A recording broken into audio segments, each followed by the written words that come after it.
वालेकुम, मैं हूँ शाइस्ता मलिक और आप देख रहे हैं प्रोग्राम खोज। नाज़रीन, जिस माशरे में लाकानूनियत हो, तो वहाँ के किसी भी शहरी की इज्जत जानो माल महफूज नहीं रहती। अवाम हुकूमत को टैक्स इसलिए देती है ताकि उसकी जानो माल की हिफाजत की जाए। कोई भी शख्स, कोई भी गरीब आदमी जब घर से रिज़्क़ हलाल कमाने के लिए निकलता है और वो आगे जाके किसी हादसे का शिकार हो जाए या किसी दरिंदगी का शिकार हो जाए, तो अपने इंसाफ के असूल के लिए जब वो पुलिस स्टेशन जाता है, तो उसपे सितम ज़रीफ़ी देखिए कि उसकी दाद रसी की बजाय उसको उसकी दरख्वास्त को दाखिले दफ्तर कर दिया जाता है। हम लाए हैं ऐसे ही एक दास्तान, जो अपनी कहानी अपनी ज़ुबानी सुनाएगा।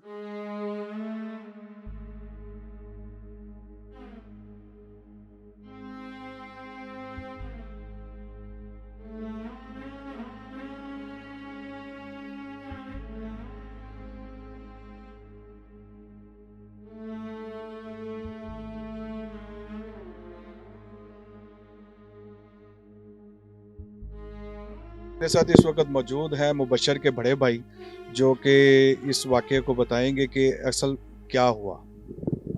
जी, अस्सलाम वालेकुम जी। ये छोटा भाई है मेरा, ये कभी कभार जाना ये निकलता था रिक्शा लेके। ये उस दिन भी रिक्शा लेके गया है, तो इचरे गया है। इचरे से वहाँ से इसने सवारी को बिठाया, तो हम वालदा ने इसको फ़ोन किया कि बेटा कहाँ हो। कहता है कि अम्मी मैं ना सवारी लेके तो जा रहा हूँ, तो अभी मैं ना कुछ देर में वापस आ जाता हूँ। ये वहाँ पर गया, वहाँ पे जो ना फिर दोबारा वालदा ने कॉल की, कहते कहाँ पे हो। कहता मुझे ना सवारी मिल गई है, तो मैं आ रहा हूँ थोड़ी देर में ना, कोई आधे घंटे में। तो उसके बाद ये हमें जो ना ये उसके बाद हमें इसके साथ कोई कांटेक्ट नहीं हुआ। फिर हमने 9 बज गए, 10 बज गए, हम वालदा ने रोना वगैरह शुरू कर दिया ये वो, क्योंकि ये काम करता ही नहीं था। हम लोगों ने जो ना फिर थाने गए, वादत कॉलोनी हमें लगता है, वहाँ पर गए। वहाँ पर उन्होंने हमारी कुछ भी नहीं, उन्होंने कहा कि आपको ये थाना नहीं लगता, आपका बच्चे के साथ लास्ट टाइम पे कब बात हुई थी। हमने कहा कि इचरे में हुई थी। कहते तो इचरे में चले जाए। इचरे गए तो इचरे में हमने फिर अपने आप बोला वगैरह उनको। उन्होंने कहा कि थोड़ा सा वेट करें आप, तो आप जो ना 3-4 घंटे बाद आइएगा, तो हम देखते हैं फिर मुकाम क्या हुआ था, वाक़या वगैरह। हमने कहा कि अच्छा चलो ठीक है। हम लोगों ने वेट किया, काफ़ी टाइम वेट किया। फिर सुबह के 5 बजे जो ना उन्होंने फिर हमारी वो कंप्लेन लिखी। फिर कंप्लेन लिखी, तो उन्होंने कहा कि जी हम ट्रेस करते हैं, देखते हैं, करते हैं। मगर इस तरह का जो ना दूसरा दिन भी गुजर गया हमारा देखते दिखाते, मगर कुछ भी इस तरह का हमें कोई तसल्ली ना मिल सकी। तीसरे दिन जाके तो हमें ये हमारा भाई मिला है फिर उस वाक़ये के। तो ये जब मिला है, हम कहाँ से मिला? ये कैलरी ग्राउंड से, ठीक है जी, ये उसके नीचे से, ठीक है। ये जब मिला है, तो फिर हम इसको जना घर आया, तो इसको जना फिर इसी तरह हम लोग पुलिस स्टेशन ले गए। वहाँ पे इसको लेके गए, तो उन्होंने कहा कि कौन से पुलिस स्टेशन लेके गए? ये इचरा पुलिस स्टेशन में। इचरा पुलिस स्टेशन, क्या नाम है सच? नाम मुझे जना इस वक्त याद नहीं है, ठीक है। वो हम लोगों ने फिर उन्होंने बोला वगैरह कि ये बच्चा है। उन्होंने कहा कि ठीक है, आप इसे नहलाए धुलाएं, इसको कपड़े वगैरह इसके चेंज करवाएं। तो हमने वो सारा इसको फिर वहाँ पे वॉशरूम में लेके गए। वहाँ पे हमने इसको सफाई, हाथ मुंह वगैरह धुलवाया, इसको नए कपड़े वगैरह पहनवाए हमने। फिर वो सारा कुछ किया कराया। वो उन्होंने कहा कि ठीक है, आप लोग अभी ले जाएं, फिर हम देखते हैं आगे की कार्रवाई। ठीक है, बच्चा आपको मिल गया, इसकी हमें था, तो बाकी का भी आपका जना देखते हैं। हमने बोला कि जना मोबाइल दिया था, उसका डिब्बा भी लेके गए थे कि ये मोबाइल है इसके पास था, लिहाजा आप इसको भी ट्रेस करें। फिर रिक्शे का नंबर वगैरह भी दिया, तो वो कहते हैं जी हम देखते हैं, करते हैं। मगर वो कुछ इस तरह का जो ना हमें अभी तक ना मोबाइल का हुआ है, तो ना ही रिक्शे का हुआ।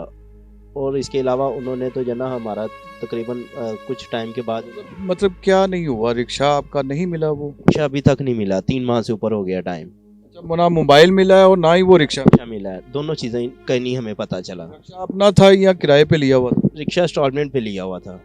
अच्छा, अभी उसकी इंस्टॉलमेंट चल रही होगी? चल रही है अभी उसकी, मैं इंस्टॉलमेंट भी अब साथ साथ अभी दे रहा हूँ मैं। रिक्शा का नंबर है न्यू रिक्शा, ठीक है, 17 मॉडल है, LEU 4234 नंबर है उसका। ठीक है, तो अभी तक पुलिस ने कोई कंप्लेन दर्ज नहीं की? उन्होंने जो दर्ज की हुई थी वो भी उन्होंने खारिज कर दी। कहते जी आपका जना हम केस ख़त्म कर रहे हैं, आपका बच्चा घर वापस आ गया है, और लिहाजा रिक्शा भी आपको मिल ही जाएगा एक आधे दिन में। मगर इस बात को जना 4 माह से गुजर चुके हैं। इचरा पुलिस की कार्रवाई आप बता रहे हैं? जी, इचरा पुलिस की। उन्होंने कहा था कि जना आपके बच्चे के साथ वाक़या हुआ है कैलरी ग्राउंड, आप वहाँ पे चले जाएं।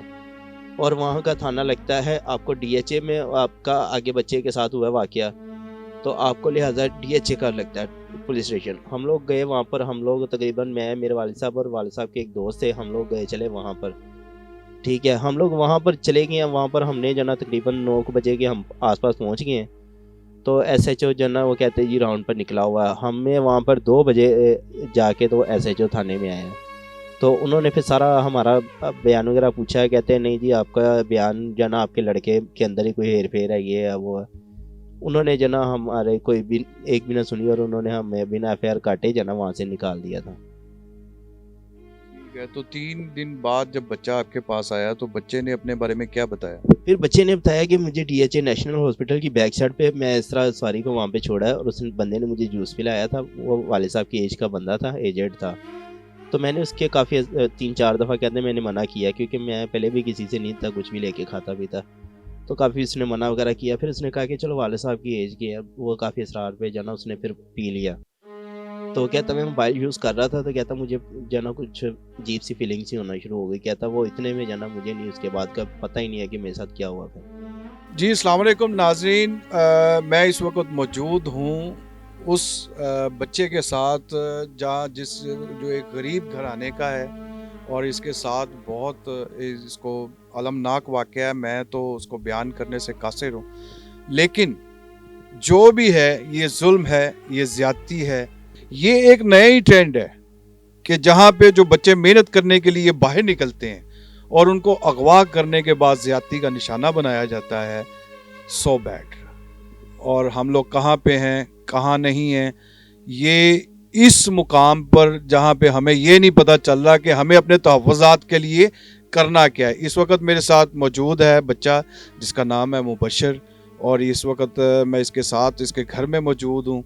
मैं इसके साथ बात करूँगा और पता कराने की कोशिश करेंगे कि इनके साथ क्या जुल्म हुआ और कैसे हुआ। जी अस्सलाम वालेकुम। क्या हाल है बेटा, ठीक हो?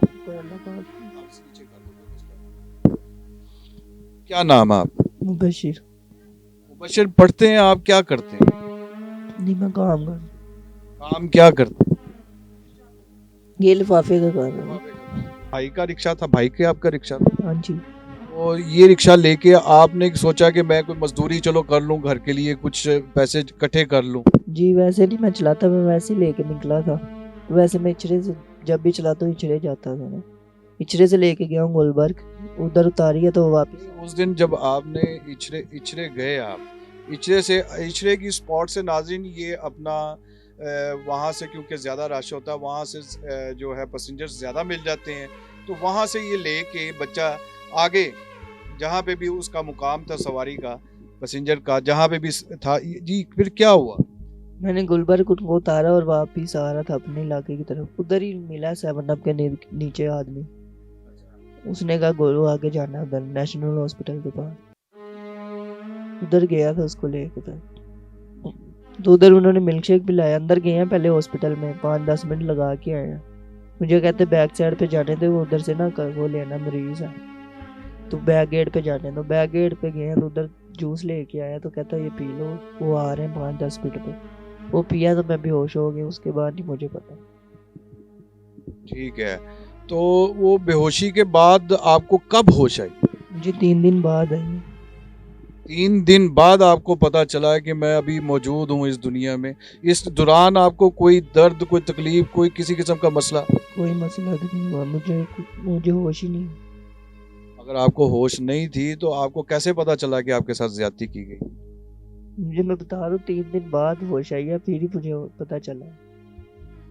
3 दिन बाद इनको होश आई नाज़रीन, जब इनको ये पता चला कि मैं इस वक्त कहाँ मौजूद हूँ। कहाँ पे वो आपको छोड़ गए थे? वापिस उधर ही जिधर से मैंने उसको पिक किया था ना, उधर ही ले छोड़ के गए। कहाँ से पिक किया? 7 अप के पुल के नीचे, यानी कि कैलवरी ग्राउंड के नीचे जो है, ठीक है। तो उसके बाद आपने कानून का दरवाज़ा खटखटाया? जी उन्होंने कुछ भी नहीं किया। यही अर्ज़ करना चाहूँगा, हमारे जो बड़े मुल्क के हुक्मरान हैं, जजेज़ है, हम उनसे अपील करना चाहते हैं कि जना हमारे बारे में कुछ सोचें, क्योंकि अब हमारा रिक्शा भी पुलिस वालों ने नहीं ढूंढ के दिया, अब तक नहीं दिया। और 3 माह गुजर चुके हैं, मुझे उसकी इंस्टॉलमेंट भी देनी पड़ रही है और उसके आगे भी मैं रिक्शा वगैरह चला रहा हूँ उसका भी मुझे देने पड़ रहे हैं। मुझे दोनों तरफ से इस तरह नुकसान हो रहा है और मुझे यही है कि जना शायद मुझे जना ये रिक्शा मिल जाए। अब गरीब आदमी हूँ मैं, इस तरह नहीं हो रहा, आगे नहीं अभी अफोर्ड कर सकता आगे। मैं यही चाहता हूँ कि जना मुझे मेरे भाई के साथ भी जुल्म हुआ है और मैं चाहता हूँ कि जना हमें इंसाफ मिले और मैं यही हुकूमत से अपील करता हूँ कि हमारे बारे में भी कुछ सोचा जाए। जी नाज़रीन, जैसा कि आपने देखा कि लाकानूनियत हमारे पाकिस्तान में किस हद तक खतरनाक हो चुकी है। एक गरीब आदमी जिसको इंसाफ चाहिए और उसे इंसाफ नहीं मिल रहा। हम लाते रहेंगे आपके लिए ऐसे ही और मजीद प्रोग्राम। तब तक के लिए मुझे मोहम्मद मजहर और शाइस्ता मलिक को दीजिए इजाजत। अल्लाह हाफिज। Subscribe Gulf Pakistan.